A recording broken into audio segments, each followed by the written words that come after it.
My girlfriend, who is 20 years younger, is pregnant. Our children have grown up, so please grant me a divorce. While enduring a profound sense of disgust welling up from the depths of my heart as I watched my husband apologize to me, I handed him the divorce papers I had prepared. Here are the documents you requested. I'll take everyone, but the eldest son. Upon hearing my words, my husband seemed genuinely surprised, but I ignored him and left the scene. I'm Dolly, a 56-year-old housewife. I married Greg, an office worker, 35 years ago, and we had 2 children together. And now that our children have successfully found employment, I finally had a moment to breathe. Our eldest daughter, Natalie, is 28 years old. Our eldest son, Noel, took a 2-year leave of absence for studying abroad, but graduated from university at the age of 24 and secured a job this year. Since Greg's company had set the retirement age at 65, Greg, who was 58, intended to continue working for the remaining 7 years and even planned to work for a subsidiary company after retirement. Thanks to my affluent family background and the investments I have been doing since a young age, I had a decent income. Regarding Greg, even if you don't work so much, we have enough savings to live comfortably in our retirement years. That's what I explained, but I'm not comfortable living on your income, so I'll keep working while I can. And he stubbornly chose to continue working. Greg has a sister-in-law who is 48 years old and 10 years younger than him. Greg has significant affection for his much younger sister-in-law. Unfortunately, there was no conflict between me and my sister-in-law, and when we met, we would engage in casual small talk. We had a normal relationship where we maintained a slight distance between us. However, that sister-in-law did something outrageous. 3 years ago, on a certain day, despite being married, she had a relationship with a man other than her husband, and, to make matters worse, she disappeared. Furthermore, my sister-in-law had a 21-year-old son named Joe, but her husband refused to take custody.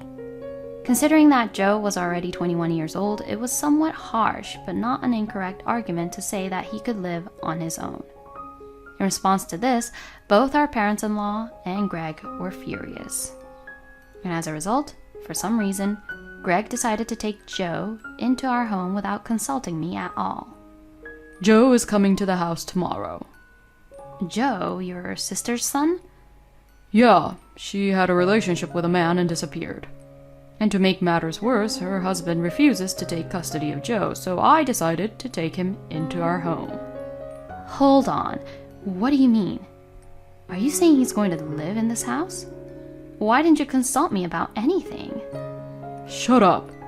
Joe is 21 years old. He's not a helpless child, so it's fine since he can take care of himself. That's not good. Besides, there's no room for Joe to live in. There should be the room that Natalie used, right? She got married and moved out, so we can use her room. Anyway, it's already decided. Greg abruptly ended the conversation with those words. Hearing his remarks, I had no choice but to sympathize with Joe's situation and reluctantly agreed to take him in at our house. However, contrary to Greg's words, Joe turned out to be quite a troublesome child, causing problems at university almost every day. This led to me visiting the school regularly and apologizing on his behalf. But that was just the beginning. Joe started causing problems outside of school as well, and I found myself being called by the police, having to go to the police station and bring Joe back home. Dealing with these issues always fell on my shoulders, as Greg conveniently avoided visiting the school or the police, using work as an excuse. I had discussed this matter with Greg multiple times, seeking his advice and support. Joe injured another classmate again. You don't listen to what I say, so at least say something from your end. He's still a student, so it can't be helped. Both of our children are not students anymore, so pour your motherly love onto him. I am not his mother, and if we neglect him, it might have a negative impact on Natalie and Noel's lives. Negative impact? What are you talking about? It's like you're calling Joe a troublemaker. I never said that. Every conversation with Greg went like this, with no productive outcome, and I found myself frustrated every day. However, despite that, I tried to take in Greg's words and address the issues with Joe. Please stop causing trouble. If you have any worries, I want you to talk about them. I approached him saying this. What's up, lady? There's nothing I need to talk to you about, so don't try to act like a mother figure, okay? Seriously, it's useless. Joe mocked my words, threw me a contemptuous glance, and responded like so. To be honest, the words pissed me off quite a bit, but I managed to suppress my anger out of pity for the poor child whose mother had left him. However, Joe's insolence was gradually directed at me in the home. As I tried to deepen our connection by approaching him gently, he began to look down on me. Eventually, he even resorted to raising his hand and intimidating me. When Joe was in a bad mood, he not only used abusive language, but also became physically aggressive towards me. Of course, I shared this with Greg, but... It's just something kids do, so let it go. He passed it off. Kids? Didn't you say he can take care of himself? Despite that, every time there's a problem, I have to go and pick him up. And in the end, I'm the one who gets physically attacked by Joe. Mom, what do you mean? Noel, who seemed to have overheard my desperate plea to Greg as he returned from work, interjected into the conversation. I hesitated whether to speak, but since Greg wasn't helping, I felt I had no choice but to rely on Noel. So I recounted everything that had happened up to that point. The truth is, Noel is highly skilled in judo and has a large and strong physique, capable of easily subduing Joe, even if he becomes violent. After hearing my story, Noel spoke up. Why does Mom have to take care of someone like him? Dad brought him here without consulting anyone, so Dad should handle it. Anyway, if Joe lays a hand on Mom again, he'll face the consequences. Noel glared at Greg. What's with that attitude towards your father? Greg was furious with Noel, but Noel continued.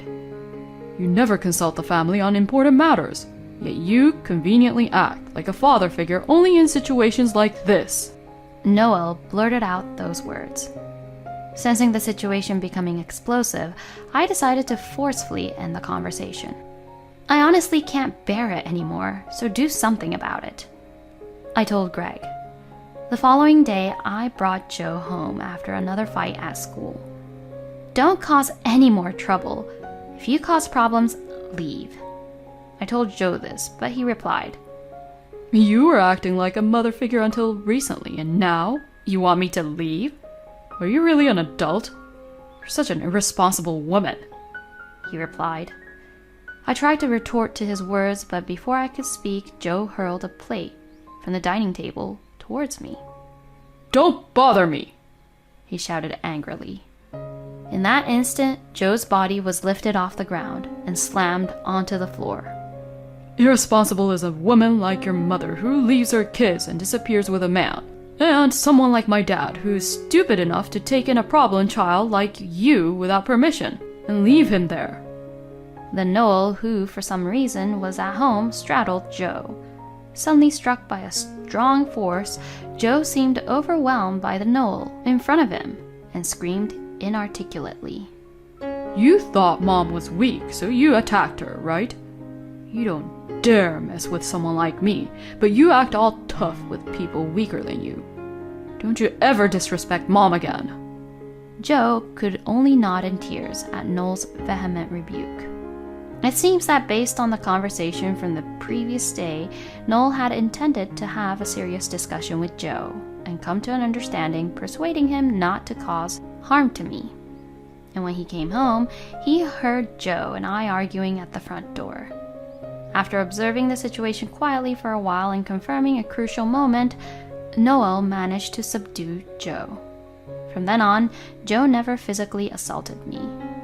However, he continued to verbally attack me behind Noel's back, making hurtful remarks in secret. and I reached the limit of my patience.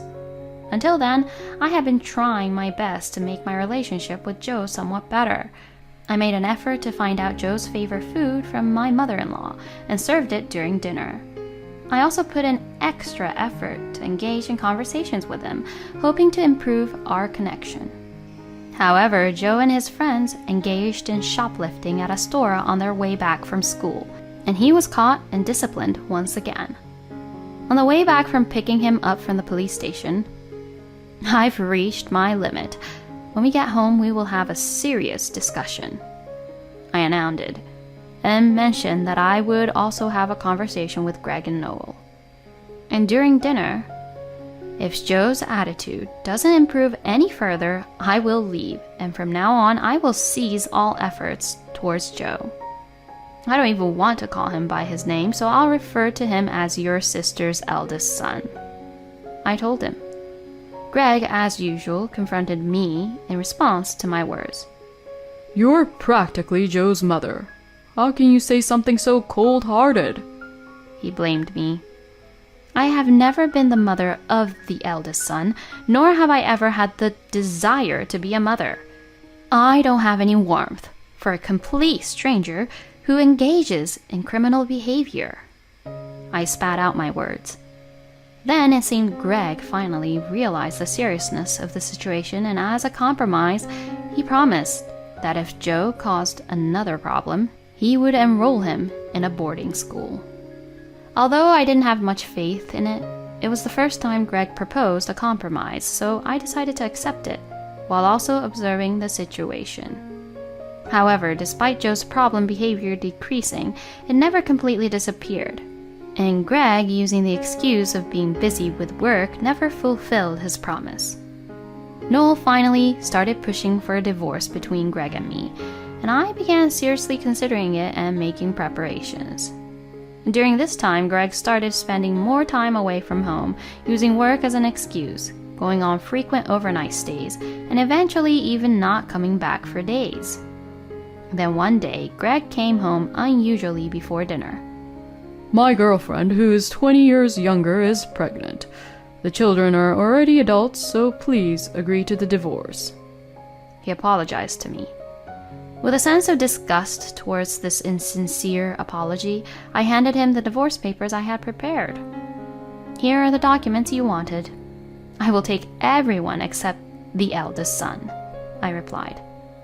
Huh? Take Joe with you too? No, that's impossible. After all, that child is a complete stranger to me. Moreover, he only causes problems and brings trouble. Why should I take him with me? My words provoked a stronger reaction from Joe than from Greg. You're still irresponsible. So after acting like a mother all this time, when I became a nuisance, you just want to abandon me. Is that it? When did you become a nuisance? You've been nothing but a nuisance from the beginning to the end. As Joe, on the verge of tears, looked at me with disbelief, I spoke to him while laughing, devoid of any sympathy. Noel, who had been silently observing the entire situation, finally spoke up. After all the things you, Dad, and Joe have done to Mom that require much more than just apologizing, you have the audacity to rely on her now. Saying that, Noel took the packed belongings and went with me to my parents' house. And I had already arranged for a lawyer to handle the divorce proceedings in compensation from Greg and his affair partner. I also contacted my in-laws to inform them of my sister-in-law's whereabouts, which I had found out through a private investigator. And then regarding my sister-in-law, I will claim child support for Joe, I declared. I had a sense of unease when Greg started spending more time away from home, so I immediately hired a private investigator and also located my sister-in-law's whereabouts. Greg, for some reason, refused to proceed with the divorce. There's no way I can afford any alimony, he complained to his lawyer. And, it's not surprising, Greg was spending money on his affair partner, and without my income, it would have been difficult to sustain their lifestyle. The lawyer, You were the one who brought up the divorce, correct? The lawyer said to Greg. I never thought she would actually go through with a divorce. And to demand alimony? I thought Dolly would be loving and provide child support for my child with my affair partner. I was taken aback by the outrageous things he was saying, and even lawyers who specialize in divorce were baffled. They had never seen anyone come up with something like that, and they didn't understand the argument at all. In any case, I had entrusted the divorce with Greg to the lawyer, but this time it seems that Joe contacted the lawyer asking to connect with me. Of course, I refused this request and asked Joe about the reason for his actions. Dolly was the only one who showed me motherly love, Joe apparently said. It seems that my in-laws sent Joe to my sister-in-law's place, but she had already started a new family and treated Joe coldly. Her common-law husband even resorted to physical punishment. It's just karma coming back to you for everything you've done to others, right? You brought this upon yourself. I would actually want to demand compensation for the trouble caused, but if you never get involved with me again, I'll let it go. I asked for a message only, refusing any further communication. And at the same time, I informed my sister-in-law's actual husband of her whereabouts, resulting in her being held accountable for the affair. In the end, Joe had no choice but to go to Greg's place. But the woman who was Greg's affair partner refused to take in Joe. Greg tried to manipulate the situation just like he did with me, but it seems that the affair partner managed to escape. However, Greg was properly held responsible for child support, not only for the compensation to me, but also for the future child's upbringing. He fell into such financial distress that he couldn't afford to support himself, let alone take care of Joe. But Joe had no one else to rely on, so he waited for Greg outside his workplace and pleaded with him on the spot. Of course, other employees witnessed it, and it became a hot topic in the company. Despite nearing retirement age, Greg chose to resign voluntarily. I moved to my parents' house with Noel, and that's where Greg came to me in tears to tell me about the events that unfolded after our divorce. If you find my sister, I can let go of Joe. Let's live as a family without interference. You two are all I have. But when Noel heard this, he responded, Just the fact that a man like you claims to be my father is a stain on my life. It's absolutely impossible for us to live together, and I never want to see your face again. He firmly rejected. Greg looked at me, seeking help, but I said, I've asked you so many times, over and over again, about Joe, and you've ignored it all. I'm not going to listen to anything you have to say, I said, and closed the front door. Greg continued to cause a disturbance outside for a while, so I called the police to have him taken away. Then I immediately contacted a lawyer and obtained a restraining order. After that, it seems Greg tried to contact and visit our eldest daughter, Natalie, but her husband warned him to stay away. Natalie's husband was a police officer, so Greg, fearing another involvement with the police, apparently disappeared completely. And then Noel introduced me to his girlfriend, whom he is considering marrying. I will be fine on my own. Live with your future wife. Upon hearing this, Noel began cohabiting with his girlfriend, and I started living alone. Although I occasionally feel a sense of loneliness in my newfound life alone, I am enjoying a leisurely and fulfilling life of freedom.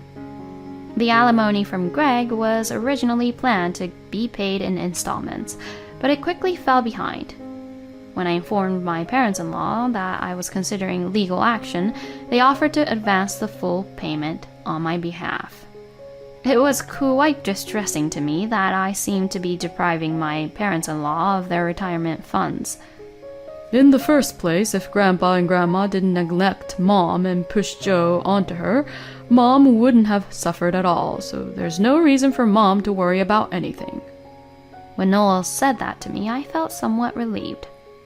From now on, while living my life for myself, I want to provide as much assistance as possible to Natalie and Noel, and support the happiness of my children.